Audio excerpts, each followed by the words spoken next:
through high school, and I was a sprinter. Actually, I focused in the 400-meter dash, or one lap around the track.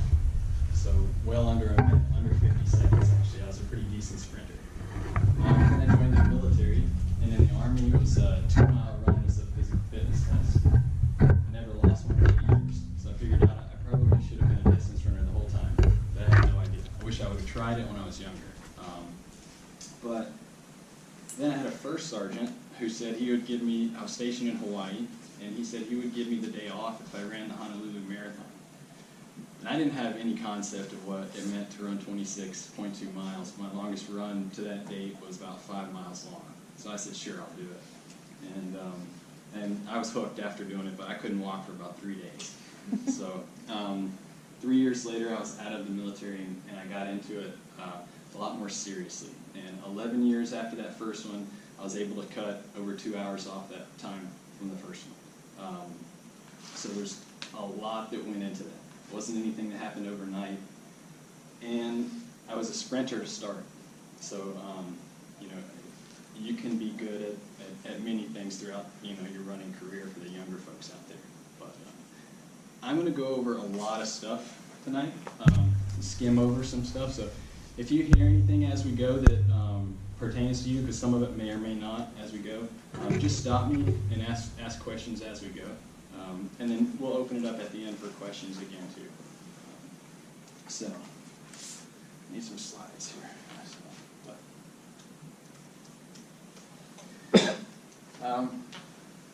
When I think about long distance running, I think about the most important piece is cardiovascular fitness. You know, you might hear a lot of talk about like building the aerobic engine, and there's a lot of truth to that.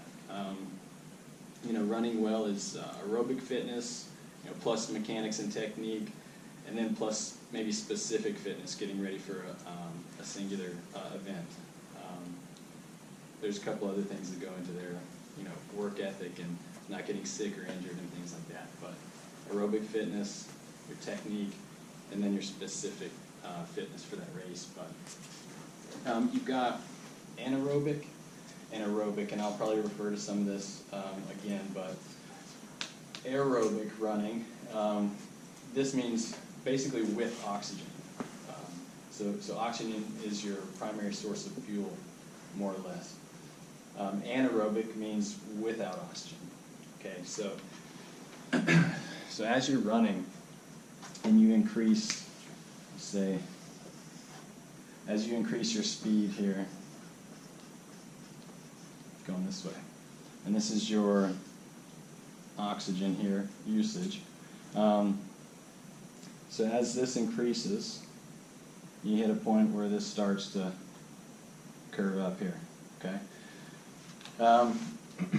So there's a point here where you basically max out your ability to take in and process oxygen. The word threshold gets thrown around a lot, but this would basically be your lactate threshold or anaerobic threshold. So you can still run faster, but you're going to slow down really quick once you go past that. This would be, for a very fit runner, about where you could run maybe 1 hour. All-out effort would be about right here, okay? So what you want to do as a long-distance runner is, I'm not talking about like ultra long distances, but everything from the marathon down to the mile, really. You want to move this essentially farther up here, okay?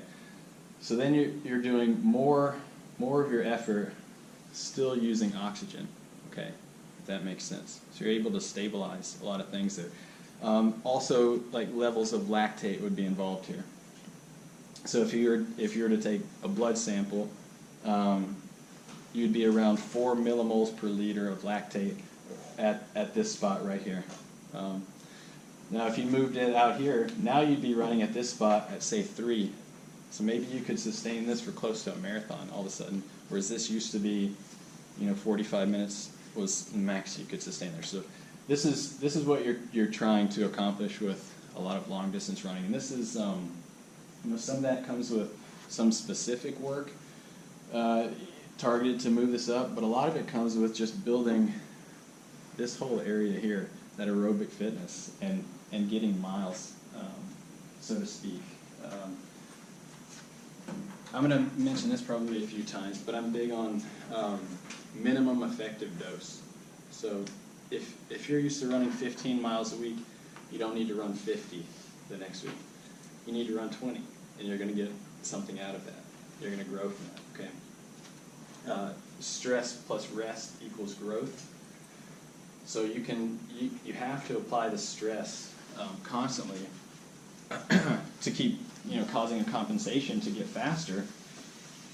But without that recovery period, it doesn't work. You don't adapt to it. So if here's your baseline, and then you train, you're actually getting weaker. And then you train again, and you get weaker, then you recover. If you don't recover enough, and you keep going down, you can see how that's going to be a problem. If you recover enough over time, or you recover a little bit, and you get to a bump and go into another block of training, to another. Maybe you come to your peak, and this is where you really let yourself soothe from all that tough training. And this is your race day. That's the idea. Very, very simple. But without those recovery periods, the training is useless. So, so that's a big one. So anyway, stress plus rest equals growth. Periodization is a common word is tossed around as to kind of how to dictate this load. And there's several ways you can do it, where you have nonlinear, linear, and block periodization and things. And commonly people think of maybe 3 weeks I'm going to increase the stress, and then 1 week I'm going to recover. That's great on paper, but it may not be right for everybody. Sometimes when you have a team and those kind of things happen, maybe people on the team that don't quite fit that. So, that's where, a good coach, having a good eye, can see those things and make those adjustments. And there's nothing wrong with that. Everybody has a training age. So you could quite easily be the fastest person in your group of runners, but be the newest one to running. You would need to train the least. But most people would want that person to train the most. Okay, kind of going back more into the aerobic and anaerobic, but so you have fast twitch and slow twitch muscle fibers. Okay, so the slow twitch muscle fibers are going to be more oxidative. That's what's going to get you through that first portion before you get to that lactate threshold. The fast twitch muscle fibers are going to be kind of after that, but they tire quick. They tire very quick. You also have a second type of fast twitch muscle fibers that can take on characteristics of the slow twitch muscle fibers. There's some ways to address that by doing a long workout that would deplete your glycogen or your stored sugar stores, and then doing something to spur fast twitch muscle fibers, like hill sprints. 10 seconds all-out effort up a hill. It might not even be that difficult. It's such a short period. You could walk back down for a minute or two. But anyway, just an example of how you could. There's many other ways. At the end of a long run, you could incorporate 30 seconds on, a couple of minutes off, but at a very fast pace after you've exhausted your muscle glycogen.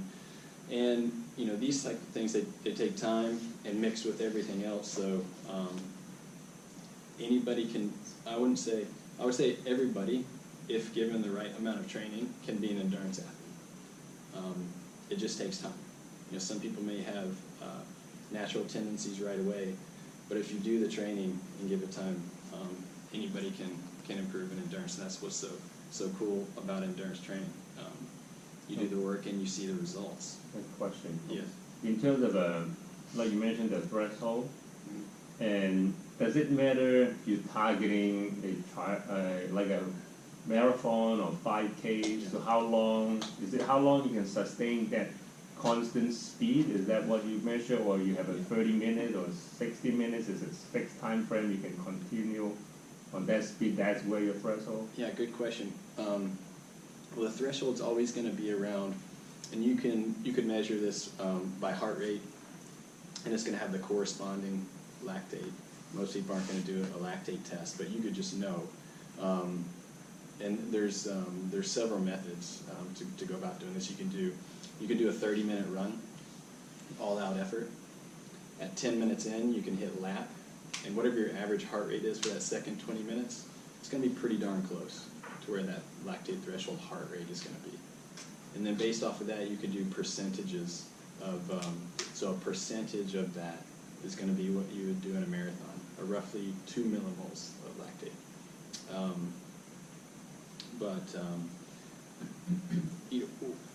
A good way to kind of assess that is if you think you have it narrowed down to a decent pace, and sometimes pace is all over the place down here, especially because the heat and humidity can vary a lot.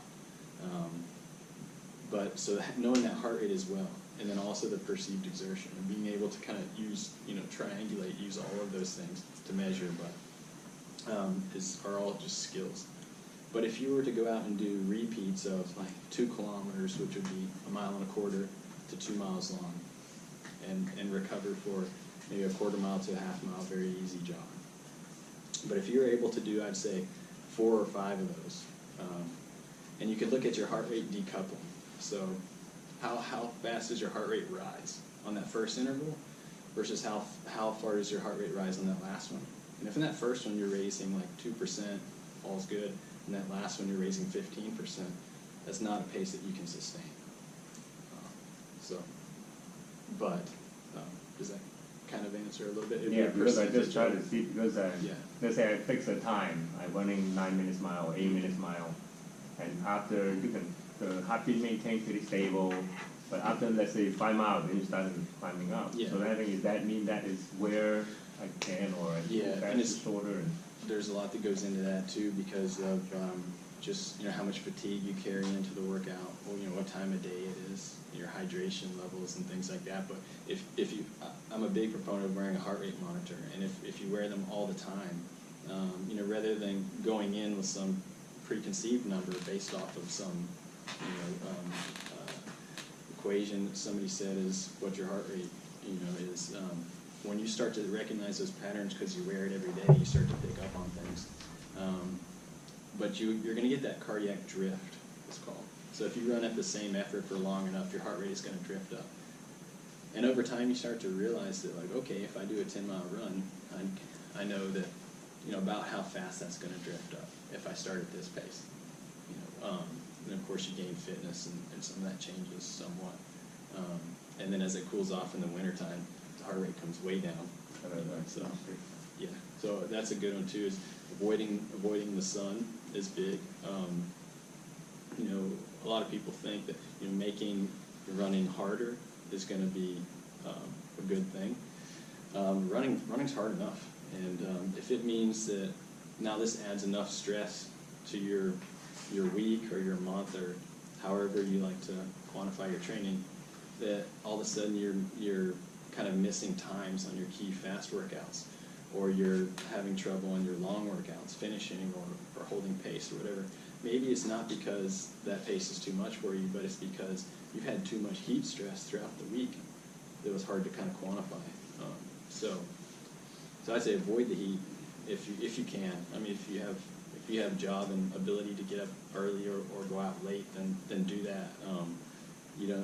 The sun is hard on you. So, and then hydration is huge. Just yes. Question on that: if the race that you're planning on racing is in a hot environment, Yes. isn't there some benefit to? Yes. Maybe not everything, Mm-hmm. every run, but Yeah. some advantage to going out during that Yeah. Good hotter question. part of the day. I would. Most runs are going to be in the morning time. Unless you're a slow triathlete. Yeah, no, that's If you're a triathlete, it is going to be. You're right. It is going to be later in the day for sure. I'm well aware. I've suffered many. Then hydration is going to be huge too for those. But what was I going to say? It's hot enough in the morning. You only need you'd need, by the textbook, maybe 14 days to acclimatize. And when you get up in the morning here, you might not have the sun beating down on you, but it's still 70 degrees and 100% humidity. So that's still quite a load. And, Right. you're going to have that sun in the afternoon, so maybe you do some shorter runs. You have a couple brick runs where you are out in the heat, but keep them short. That's one thing for triathletes, is doing long brick runs all the time. Just is too much down here in the heat. Just do maybe more brick runs, but keep them short. Well, 2-3 miles. Yeah. now that you've already broached that subject about the brick runs, Mhm. is it best to keep them in proportion to, typically it's like a 4-to-1 ratio as far as distance-wise from bike to run, or does that even matter? I don't usually go by anything specific like that. That may be okay, but I don't see anything wrong with going out and running 10 minutes off the bike, just to remind yourself that you have to. How bad it off the hurts. bike. Yeah. Get find your legs again. But I guess going more into hydration there too. Being dehydrated is going to raise your heart rate even more, and especially in the longer the event, you only have so many heartbeats to give, so you want to choose wisely. There are ways to test your sweat rate. If you go for a long run and you check your weight before and after, and you subtract the amount of fluids that you drank, you can come up with a pretty close number of how much you're losing. If it's long enough, like if you did a bike ride, it's a little bit different, because then you've got you can lose 2 to 3 pounds of glycogen weight too, because it's so much water. But typically most of that's just going to be the fluid, so it's a good check. For every liter you're roughly losing about 1,000 milligrams of sodium. So you'd want to stay on top of that. If you're bringing in lots of fluids and it's less than that percentage of sodium for you, then even though you're bringing in lots of fluids, you're actually depleting sodium even more the whole time. So electrolytes are big. Carbohydrate, electrolytes, and fluid. Those are the 3 things. So if you can roughly figure out about how much fluid, one that you can handle, your stomach can handle. Most people can do about 1.5 liters an hour, roughly. That's a pretty good bit of fluid to drink, and it's harder to do that when you're running. So here, I would say for training, it's not uncommon for me to do 2 to 3 mile loops and do 20-mile runs of just 1 mile out, 1 mile back, and drink. 1 mile out, 1 mile back, and drink. And there's nothing wrong with that at all. You just keep the break short, but you get much more quality workout out of it over time. And the stress over time is going to be a bit less. Like I said, the running is hard enough. So you gotta be careful with that down here, because even out of the sun, it's hot. So let's see. Okay, so the laws of training and detraining. Flexibility and mobility. This is about kind of the speed at which you gain or lose things. Flexibility and mobility is day by day. So you kind of gain it or lose it day by day. So I say it's something you should address at least every other day. I'm big on using a foam roller, if you're familiar with that. But also need to stretch along with the foam roller. So if you spend 10 minutes on a foam roller, then you spend 10 minutes doing your static stretches after as well. Week over week is strength. So when I think of strength, is not like necessarily all in the weight room, but this could be like hill running strength, things like this. Speed month over month. So to really sink in those speed gains, if you're doing speed work and track work, it's going to be gained month over month, not like day over day. Work capacity, or the ability to handle more and more training, is going to be years. So be patient with that, and the longer you stay at this stuff, your body can. Again, it's the minimum effective dose. This is really the key. I think one of the biggest mistakes I see across the board is people going too hard all the time. And it can be either really hard or just kind of hard all the time. So basically, so if you broke all training up into just 3 zones of effort, and there's a sports scientist, Steven Seiler is his name, who's put a bunch of videos and things out for free, and he's kind of like the guy right now for sports science, I guess. But he was monitoring these Norwegian skiers, and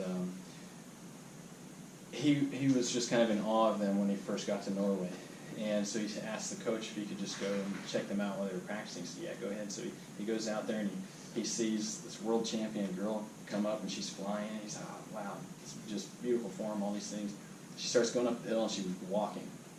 And he's like, I can't believe I saw that. So he went back and told the coach. He's like, I think something's wrong. She's walking. And he said, it's an easy day. She's supposed to. So the best in the world does a lot of walking up hills. So if you're to break it up into 3 zones of effort, so you have 1 zone, see, 2 zones, and then 3 zones. So 1, 2, 3. That's kind of how it should look. Your training distribution.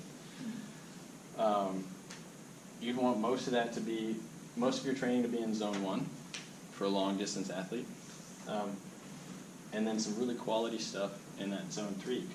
This could be like 90% and 10%, or 80% and 20% at the most. And there's a book out talking more about this, and it's basically talking about Steven Seiler's work called 80-20, Matt Fitzgerald book, but it's pretty good, and there's a lot of really good research in there to back it up.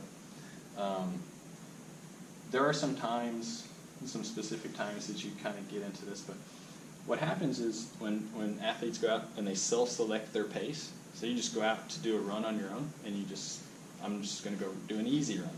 Everybody's going to self-select it right at their ventilatory threshold, which is basically right here in zone 2, like past zone 1. That's just everybody's, yeah, that's easy. But then you get all of your training right here, and if you were to divide up your training over a week or a month or a year, you see you're getting, I would guess most people on average are getting well over 50% of their training, probably closer to 75, 80% right there. And then when you go to do this stuff, you just don't have it. You just don't have the leg speed. You're wiped out, stuff like that. So I think a lot of people really miss out the power in going easy. It's been said that you can, with long distance racing and training, the only things you can control are your effort and your attitude. That's pretty true, but you have to have ways to monitor your effort. So again, that's where the heart rate monitor can be extremely helpful, or having a coach with a watchful eye that understands what that person looks like all the time, and or parents or family or anything. Seeing your friends and family, if they're super irritable, you're probably training too much, or something like that. So if you can speak in a full sentence, you're probably in zone 1, roughly, on this chart. You start tracking your training, so you do have an idea about how to progress and add additional stress. If you just think about it from maybe week to week, and you say, yeah, I went harder this week. Maybe you didn't, but if you actually were to look at it and see, like, what were your times, what were your heart rates, things, and you're using a program, maybe like Training Peaks, to kind of help you track this stuff, then it just makes it really easy. Just a quick glance, and you're like, oh, okay, yep, I'm right on track. I'm building, or I'm recovering, and I'm recovering enough.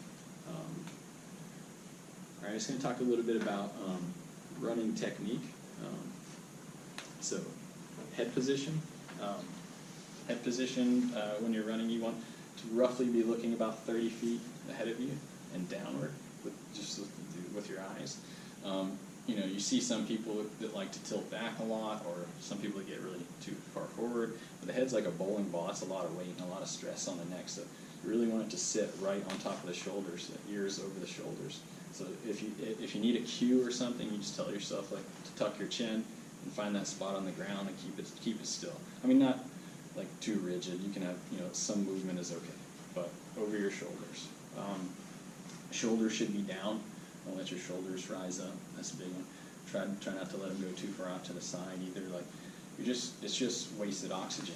You know, essentially. You know, you're using those muscles to help hold your arms out, and it's not helping you go forward.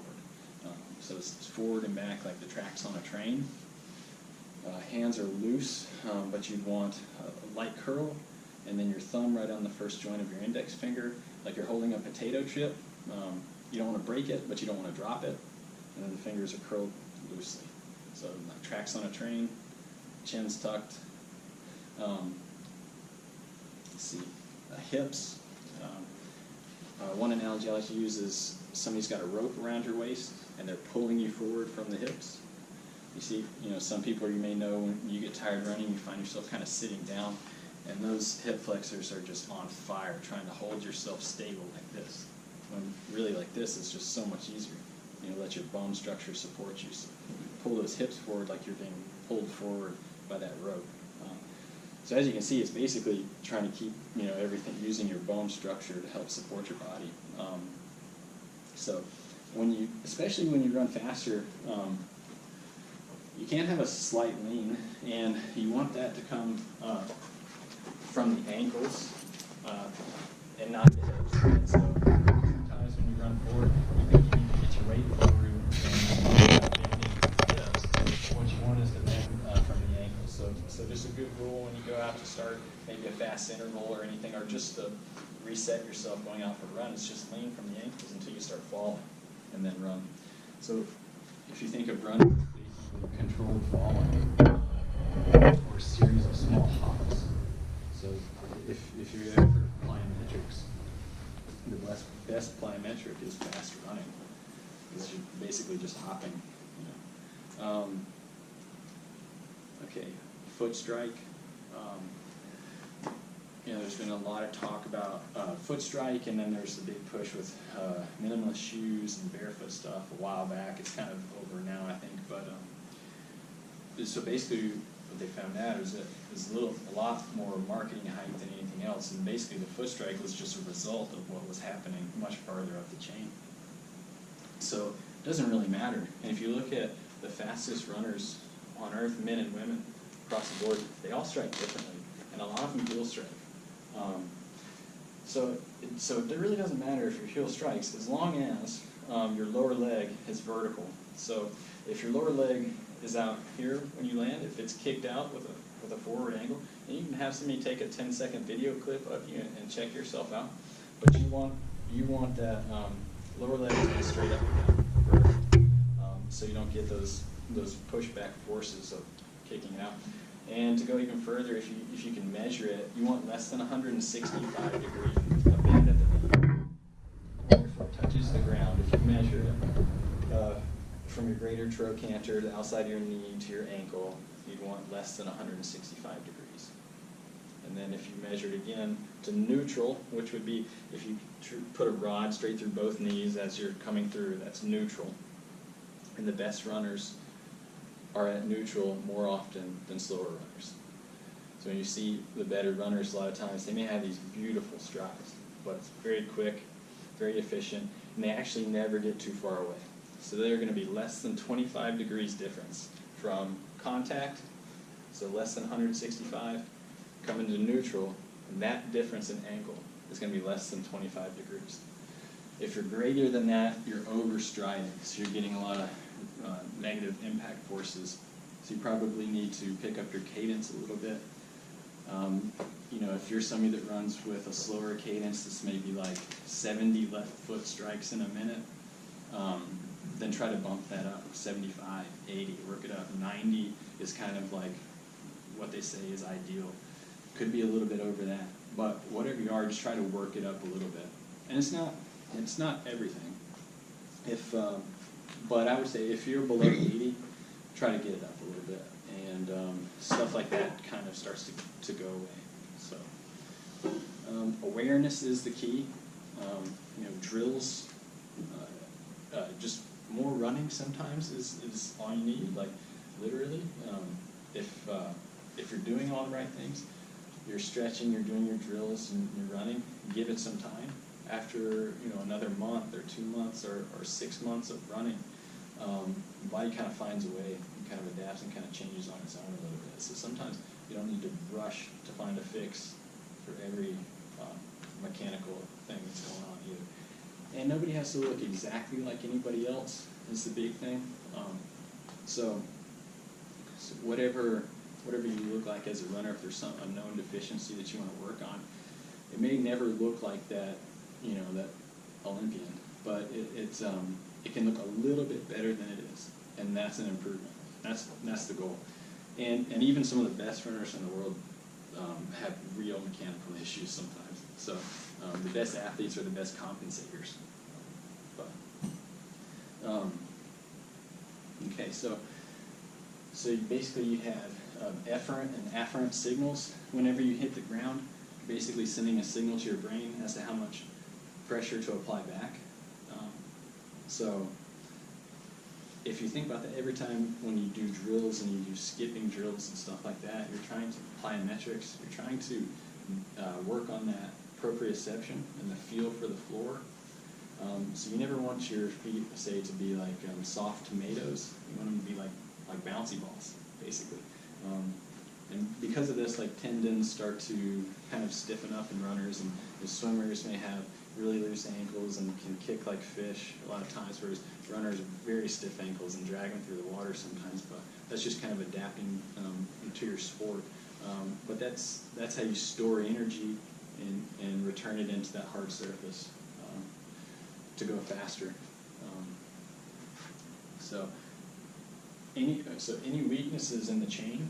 So if you're a runner that bends from the hips a little bit more, this is a disruption in that signal, going up and down.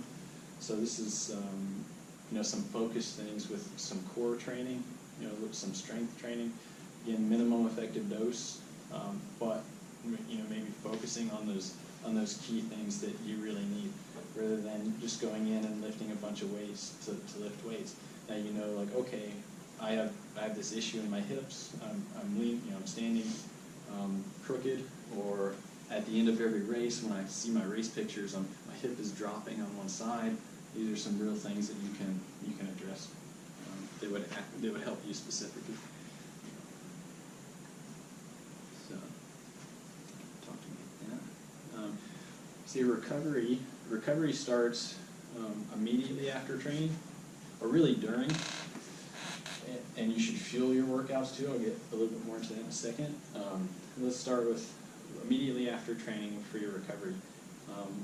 You want something that's should be a 4-to-1 ratio of carbohydrate to protein. So that's like 40 grams to 10 grams, or 60 to 15, or 80-20. But that ratio is specifically proven to help do the trick and start protein and glycogen resynthesis faster than anything else. And that should be quick, like within 30 minutes of finishing.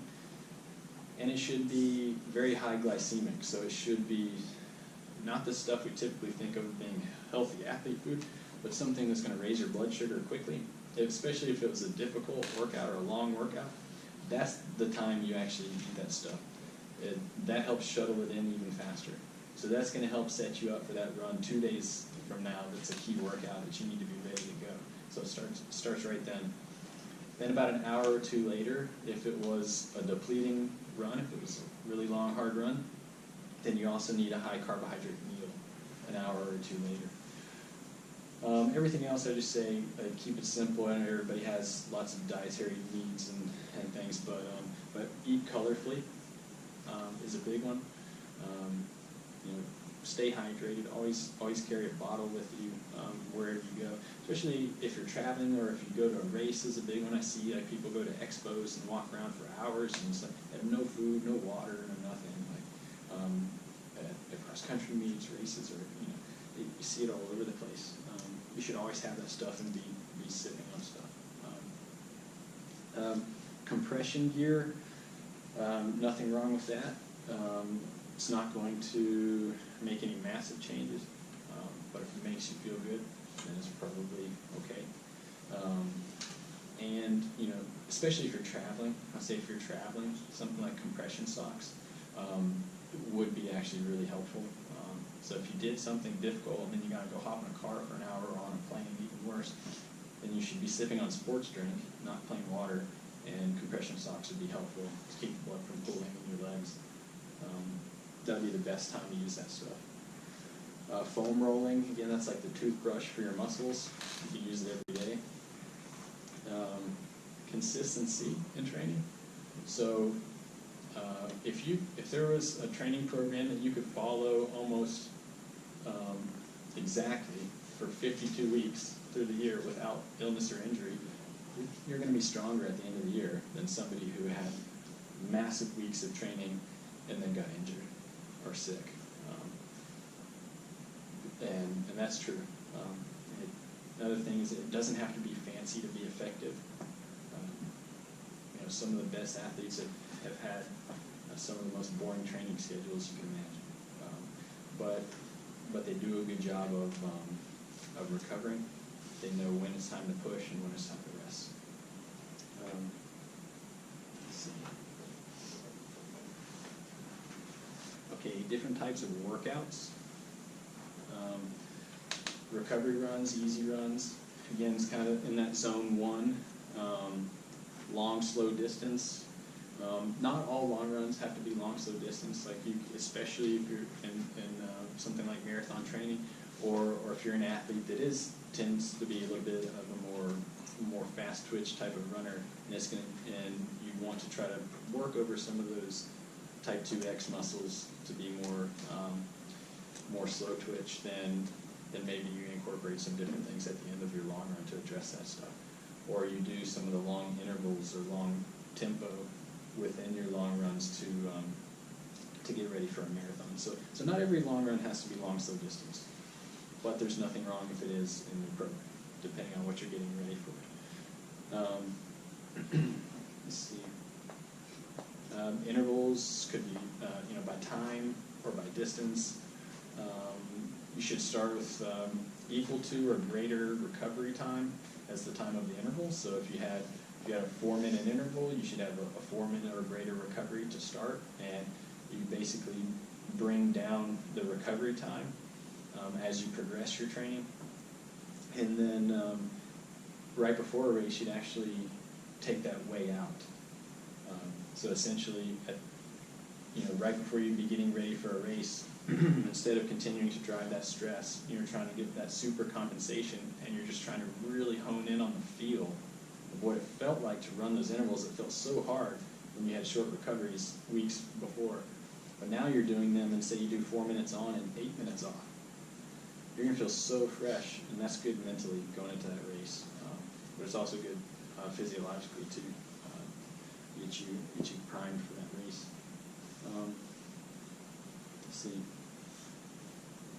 Tempo runs or tempo intervals. Tempo kind of means a lot of things. So this could be, I would say, you say roughly like an 80% type of effort. So something you could sustain for a long time. You're getting up, I wouldn't say all the way to that lactate threshold. You're underneath that. You could hold it for a while, but it's still pretty tough. And but if you're doing a marathon, your tempo pace might actually be your marathon pace. So it could mean a lot of things. But tempo typically means like a more long, sustained type of interval. So let's say when you're in training, you never really go to the race pace to do your training. It depends. Let's say, you may.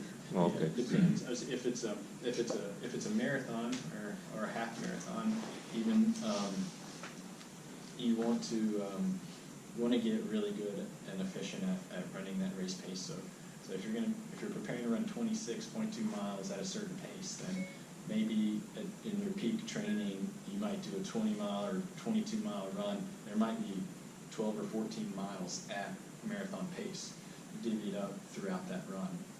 So it'd be quite a bit, but that would be right at marathon pace. But if you're a 5K runner and you're going to do tempo runs, I would be a little bit more broad, where you could start with like 20 minutes tempo, so you're just going by like how it feels. then you could progress that 25 minutes, maybe 30 minutes would be long enough. Or you could even change it up. Some runners may benefit off of doing like 5-minute tempo intervals with short recoveries in between, because psychologically they just have a hard time holding that sustained pace. So they actually may benefit a lot greater from breaking it up, but really being the same pace. But as far as the intervals go, if you were a 5K runner looking to run fast, then you would run faster than that in your training. But maybe only 10% or less of the whole training would be over that threshold mark. So if you're talking like 1 or 2% is going to be really, really fast. So, yeah, and that's that minimum effective dose thing where you start to pick up on some people just react a lot better to that than other people. So maybe somebody's doing 20% of their training that difficult, and another person's doing 10. I see. So sometimes it could be a guessing game when you go to the race that day you thought you've been training like this, so I've been increased like 15 seconds a mile and see, then end up you over what you actually should do, then yeah, that's if it's a road running race, yeah, it's a little bit easier to tell. But if it's a flat road running race, but conditions change so much, times are a little bit difficult to tell. Unless it's on a track or a pool, or it's a controlled environment, you know exactly what that distance is, and it's flat. But it could be obviously hot, humid, storming, whatever, a lot of turns, a lot of people crowding and stuff like that. But if you could, so there could be some key workouts that you could find, like 1 kilometer or half-mile repeats, maybe, where you could find that, okay, maybe you do 5 by half miles, maybe 2.5 miles, just short of the race. And really, if you did any more, you're almost doing the race, so. But maybe you do 5 by half mile, and you really try to shorten that recovery to maybe like a minute, maybe 90 seconds, and bang right back at it. If you can sustain that pace, then you say, okay, I can probably sustain this for the 5K when I'm tapered, recovered. The thing about a taper is it doesn't mean. The thing about a taper is it doesn't mean that you're going to speed up. It means that you're going to be fresh and you're going to be able to sustain. So that's the thing. Sometimes people think it's like, oh, I'm tapered, so I might be really fast. Now you're probably going to be as fast as you were in training, but now you're going to be able to sustain it longer. So the time is going to be better because of that, most likely. Yeah. Fartlek runs are another way. They can be completely random by time or by distance, running fast to a light pole and then running easy to the next 2 light poles. I like to do them by time. So maybe you have a warm-up for a mile, mile and a half, something like this. And then you have 3 miles of 1 minute fast with 3 minutes easy. And then the next week it could be 1.5 fast with 2.5 easy, and then 2 and 2, and on like that. And that's a good progression. And the thing about throwing the same stress at yourself is it's easy for the body to recognize it. If you're always doing random training, the body, you'll burn calories and you'll work out hard and do all these things, and you may or may not show improvement, but the body really likes to adapt, or does adapt very specifically to stress. So if you give it those very specific things to remember, then you get the most out of that stress, and then you move on to the next one. You think of like sprinting or like pickups or strides after runs. So you may do most of your training in that zone 1, but then you do maybe 3 times a week you add some strides after the run. So maybe you do like 4 to 6 by like 50 meters, kind of fast, where you'd accelerate to maybe 90% of your speed. But I always tell people to, if you're going so hard during that time that you're losing your form and it's out of control, you want all that speed to always be maintainable, like almost easy speed, working on form. Don't teach yourself how to struggle every time you run. But if you can do that for 50 meters, let's say 10 seconds, turn around and walk back for a minute and do it again. It's not much of a cardiovascular load at all. But with maybe just those 4 pickups, you're getting a lot of neuromuscular gain from that, and you're maintaining speed, even though you're doing most all of your training super easy. Let's see.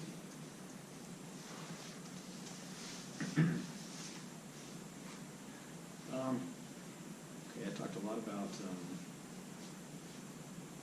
nutrition already, but I'd say if people have a poor day of training, one of the first places that I would look is hydration or a missed meal in the last 72 hours. A lot of times you think there may not be anything, and then all of a sudden you go out for that really hard workout, and then you're like, it's just not there, and you're like, what happened? What could it possibly be? And then it's like you basically created a nutritional deficit 2 days before by missing that meal, and now when you really need to go hard, that's when it shows up. That's you wouldn't believe how common that is. Either hydration or a missed meal. Supplements, I say, really save your money. Unless you have, unless your doctor says you need to take something for some kind of a deficiency as far as for sports performance, yeah, save your money. It's not FDA regulated, and literally, I know coaches of some world-class athletes who have done testing like you would believe and said there's nothing. So, okay, all right, gear, shoes, just the basics. For training, you have neutral and stability shoes, and a stability shoe is going to have a little bit of something built up or more dense foam on the middle of the bottom of the shoe. So right here. So if your foot likes to cave in, that more dense section is just going to help level your foot out a little bit. It was a huge marketing thing in specialty running shoe companies, to measure and say that if you pronate or roll in more than 10 degrees, you're an over-pronator, will put you in this brick of a shoe that doesn't allow any movement. And if you look at the better runners, they pronate a lot of them. And it's kind of your body's natural shock absorbing. And if you take that out of the ankle, it's got to move up the chain somewhere. And if you look at the better runners and you were to draw lines across their shoulders and their hips when they run, it's just a flat line. So this is coming back to some of that, like maybe a weakness in the chain of that signal, efferent and afferent signals. In slower runners, you're going to have some more of that, the hip and the shoulder, knee. But and then you take that shock absorbing out of the ankle, now it just makes that worse, basically.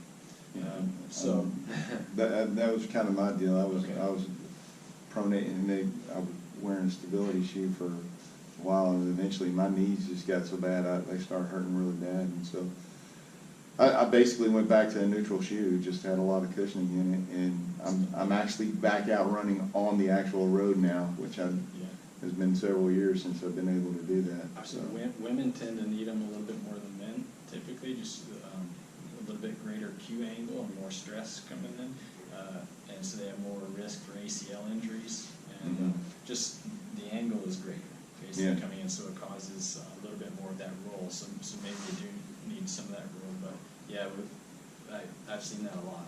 Yeah, that's good. I'm not going back to that. I'm sticking with a neutral shoe from here, even if I pronate. Very common. Say the overlay or the top of the shoe. You might see these designs or lines. It look like they're painted maybe sometimes over the top of the shoe. A lot of the times it is for looks, but it's also to help hold the top. Hold the position of the top of that shoe so that it doesn't expand as much. So if somebody has a wider foot but maybe not wide enough to go to an extra width, you definitely want to look for a shoe with no overlay over the top. It would just be kind of open mesh, things like that. You can always get specially ordered shoes in different widths. Women can wear men's shoes. If a woman orders a shoe that's wider, it's going to be the same width as a man's shoe. A lot of times it's worth it to try them out and see. Thin, well-fitting socks, I'd say, are good. Usually, especially just down here, sweat so much too, but, you know, the thicker socks tend to cause a little bit more problems. I think a hat or a visor to shade your face from the sun, kind of keep the temperature of your face down if you can do that in training or in racing sometimes. Sunglasses obviously protect your eyes and also to relax the muscles in your face so you're not just squinting the whole time. You know, a watch, you know, even just Timex watch and it's fine, but again, this can kind of help you to track your training a little bit better. Or a GPS watch. There's tons of great ones out now. The wrist-based heart rate monitors that have the sensors underneath, they're just not accurate enough yet. They've got some real fancy ones. This one is supposed to be the best Garmin has, and it's just nowhere near as accurate as the chest strap. With pacing, time and distance don't lie. The GPS might be off a little bit. If you wear a GPS on a track, it's going to be maybe a 10% difference, so it could be a lot. But if you're really trying to hit that 5K pace, and if the track's 400 meters, and you check your time every 200 meters, I mean, you should be within 1 second. If you think, even if you're 1 second off, you know, you're 2 seconds per lap, 8 seconds per mile, and you're really fine-tuned for something like a fast 5K or a mile or 2 mile or whatever.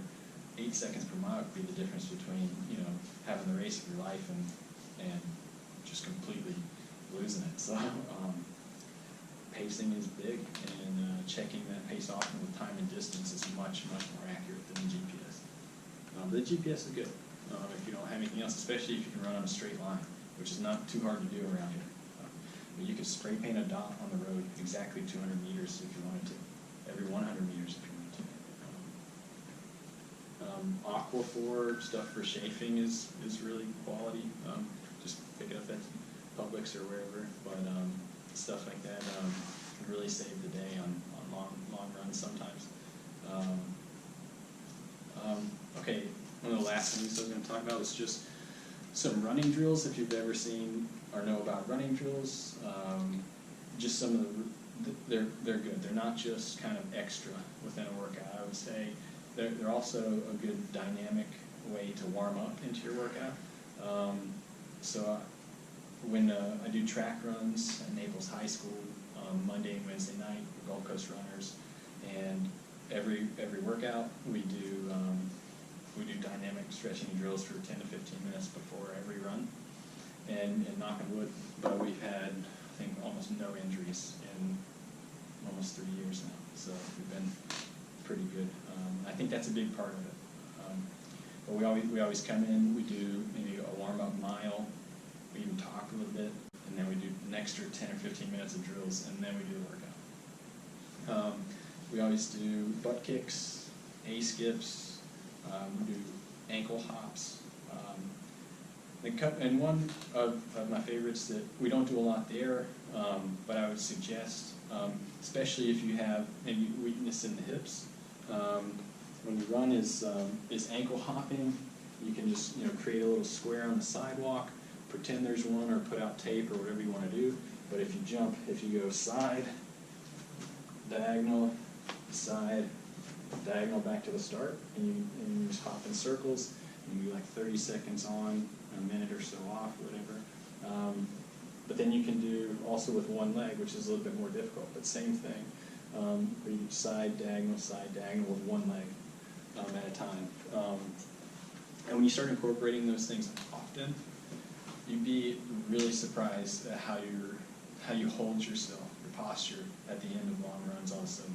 You probably won't even realize it, but other people will.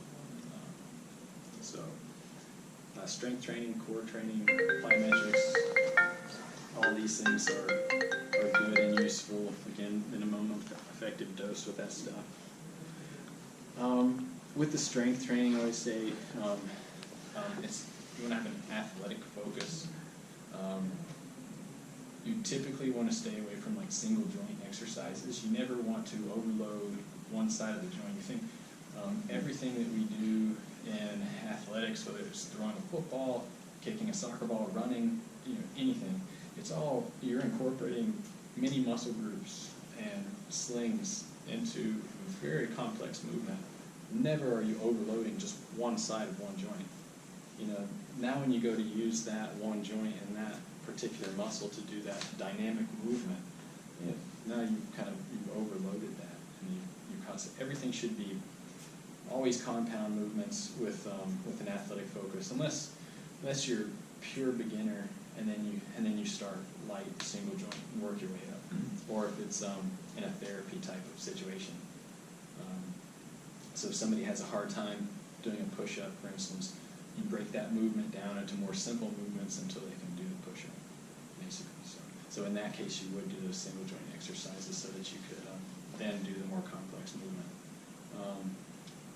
And dress the core weekly. Doesn't need to be like an everyday type of thing. Minimum effective dose. And strength training is an anaerobic activity, and we're doing long distance running. We're training for an aerobic sport. So there you got to be a little bit careful as to how much of that you do in that case. So that's all I got. Any questions? Question about stretching. Okay. Because when it comes to running, not like the other sport, you move your body all different directions. Running is kind of very rigid, and so does it help? Any kind of stretching will actually help? Most of the research says no, but I see it makes me feel good, and so we always do static stretching after running, from head to toe. So even the arms and shoulders, get stiff after running, and you'd want to hold for, at least 10 seconds, but preferably a little bit longer, 15, 20 seconds. And if you really had an issue, like somebody has really tight hip flexors or something, you can hold those for a minute or two. There's a stretch called a couch stretch. Like, just Google couch stretch. It's a hip flexor stretch. It hurts if you're tight, but you could hold that for minutes. Really help open up the hips. But yeah, you want to hold them static stretches, they would be called, rather than dynamic. But anything after about 10 seconds, you start to actually slow down the transmission from the brain, and you actually weaken that muscle. So you don't want to do that before you exercise. You want to do the dynamic, the skips, the running, even lightly, like swimming, whatever, if it's swimming. But to warm the body up and prepare it for exercise. And you do the slower stuff, and then move to faster stuff, preparing the body for exercise. Yeah. Can you repeat that ratio for eating carbs to protein, and how would you, what would be the best time to, like leading up to the race, like on race day or whatever? Yeah. How long before do you want to eat what you want to eat? Well, 4 to 1 is the ratio, and it can be anything, but there are a lot of products out there that are already like formulated for that. I like First Endurance Ultragen. It's my favorite. I've used it for years. But you can do that with anything. You can make your combinations of whatever you want. But around the race day, that's a bit different. You have to be the day before. You have to take into account maybe fiber, things like that. So you basically want to eliminate that if possible, so stay away from the fruits and vegetables on those days, which should be a big part of your normal diet. But before a race, you cut that stuff out. And then on race day, we've gone to, most of us do applesauce, and it just works. It just, you will not have stomach problems if you eat applesauce, depending on your body size. Maybe 2 or 3 cups of applesauce with some cinnamon, some unsweetened applesauce really does the trick. And it should be like 3 hours really before the event. Sometimes events are really early, so I was no sooner than 2.5 hours though before the event. I would not, but then you can sip on sports drink and stuff all the way up until the race. Yeah. And then immediately after the race, you go to your 4 to 1 carb to protein ratio. Yes. What about some of the longer triathlons? I know we're talking specifically running here, but like the gels or the power bars and all that. Yeah. Is there 60 to 90 grams of carbohydrate an hour. Okay. And if you've roughly tested your sweat rate and how much fluid you can take in, on the bike, then you target that and you just adjust, as needed. But 60 to 90 grams is about the most people can handle per carbohydrate, and that can be whatever you like, and that works for you in training too. And then the sodium, of course, make sure that you get enough. Let's say if you lost 1.5 liters of sweat an hour roughly on a long bike ride that you calculated, then you need close to 1,500 milligrams of sodium an hour. That's you can adjust a little bit as needed, but that's the starting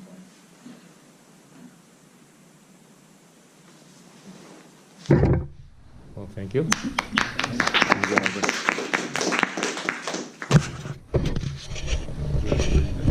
25th?